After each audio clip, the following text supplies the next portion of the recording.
आज 13 अप्रैल 2026 जब बेगुनाहों के खून से अमृतसर की मिट्टी लाल हुई और एक काले कानून ने इंसानियत का दम घोट दिया। इतिहास की सबसे बड़ी भूल या फिर सोची समझी साजिश, जलियांवाला बाग का वो खूनी सच, 13 अप्रैल 1919 का नरसंहार। तब रोलेट एक्ट था और आज 498 का दुरुपयोग। दमनकारी रोलेट एक्ट, बिना वकील बिना अपील काला कानून।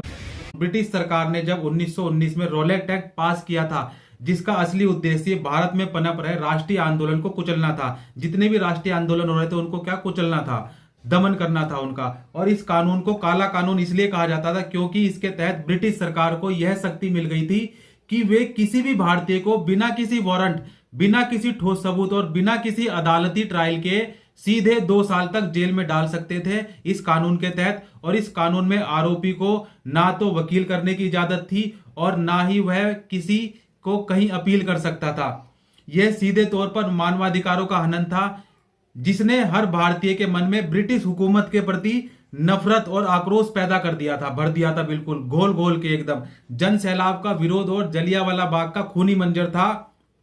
इस काले कानून के विरोध में पूरे देश में हड़तालें चल रही थी, सभाएं हो रही थी। पंजाब में स्थिति और गंभीर हो गई जब गांधी जी के साथ साथ लोकप्रिय नेता डॉक्टर सैफुद्दीन किचलू और डॉक्टर सत्यपाल को गिरफ्तार कर लिया गया। और अपने नेताओं की रिहाई की मांग और रोलेट एक्ट का विरोध करने के लिए 13 अप्रैल 1919 को अमृतसर में जलियांवाला बाग में एक शांतिपूर्ण सभा बुलाई गई। और यह बाग चारों तरफ से ऊंची ऊंची दीवारों से घिरा हुआ था। बाहर निकलने का केवल एक ही संकरा रास्ता था, छोटा सा रास्ता था। जनरल डायर ने इसी रास्ते को घेरकर निहत्थी जनता पर, मासूम भीड़ पर तब तक गोलियां चलाई, तब तक गोला बारूद बरसाया जब तक गोला बारूद खत्म नहीं हो गया।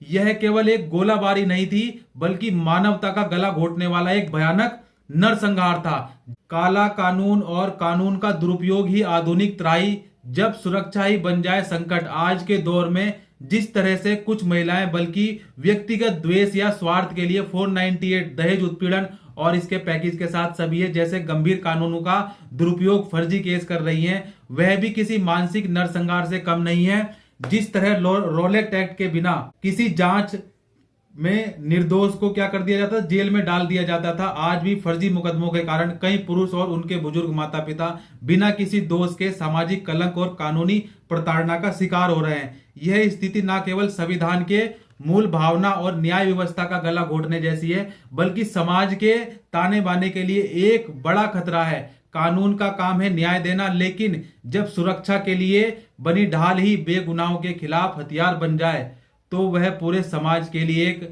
काला अध्याय साबित होता है। जुल्मों की दास्तां आज भी रूह को कपा देती है। कहीं गोलियां चली थी, कहीं झूठ की तहमतें सजा देती हैं। कानून की आड़ में जो खेल रहे हैं